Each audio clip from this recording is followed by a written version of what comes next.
If you've ever watched a Western, you've probably seen a pretty clear analogy for what ICE is doing on American streets.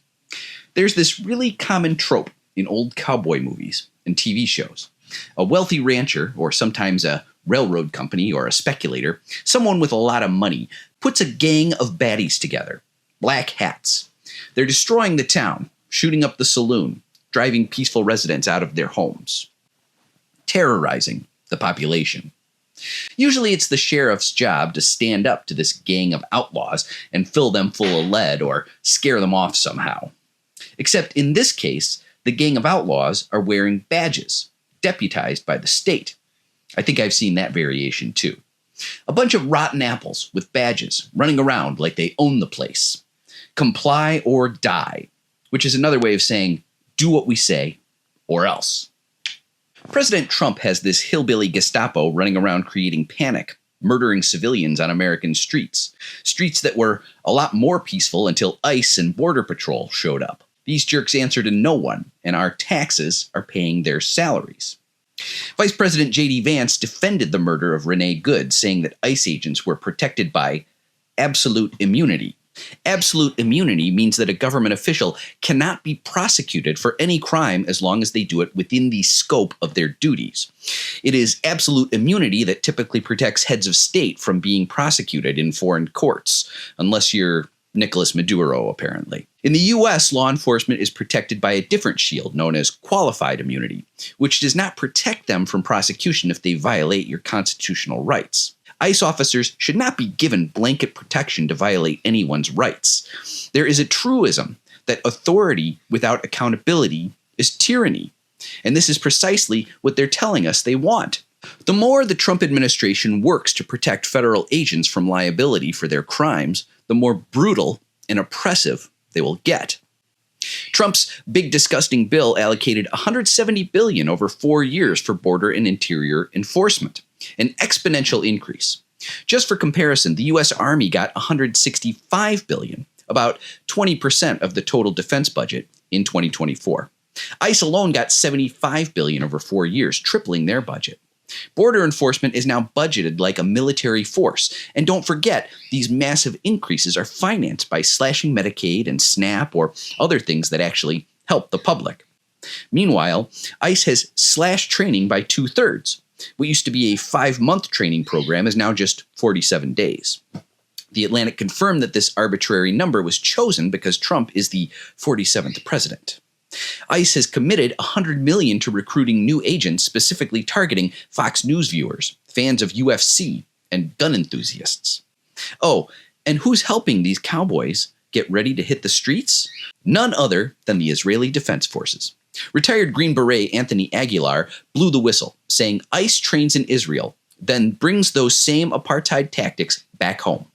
The Palestinian Chronicle confirms that this relationship goes back decades, which is pretty impressive considering ICE was only created in 2003. The world's most moral army, a thing only a thoroughly brainwashed person could ever call the IDF with a straight face, trains agents in crowd control, surveillance, protest, suppression, and population monitoring tactics used by Israeli forces in the occupied Palestinian territories. ICE even used a special list targeting pro-Palestine activists for deportation and harassment. This list was submitted by a far-right Zionist organization, Betar US, recently investigated and shut down in New York by Attorney General Letitia James. Did anyone ask to have an occupying army start terrorizing people on American streets?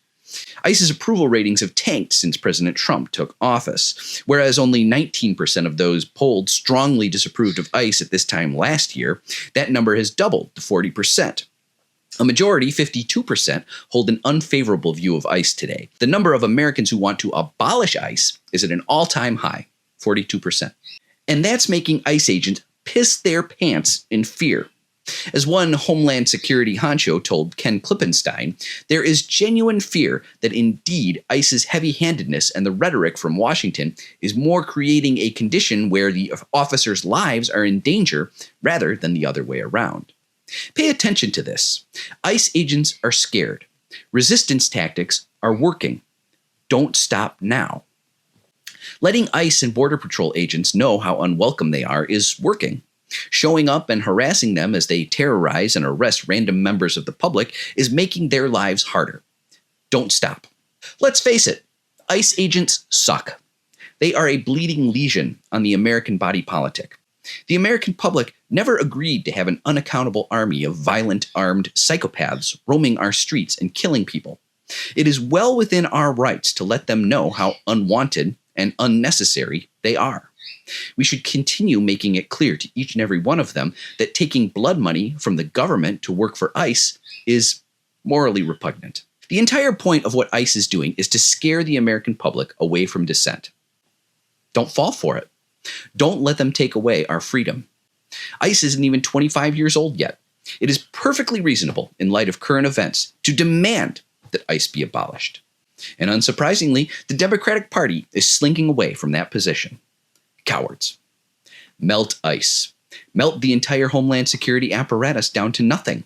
They are making our country worse. And one last thing. If you think you're safe because your side is winning right now, owning the libs, the joke's on you. No one is safe under fascism. If you learn anything from the Holocaust, let it be Pastor Martin Niemöller's famous poem, First They Came. First they came for the communists, and I did not speak out because I was not a communist. That poem is famous for a reason, because it illustrates the point that no one is safe under fascism. Don't forget it. Please give a like, follow, favorite, repost, and follow my link to sign up for my Substack so you can have my posts sent directly to your inbox. Let's make them pay.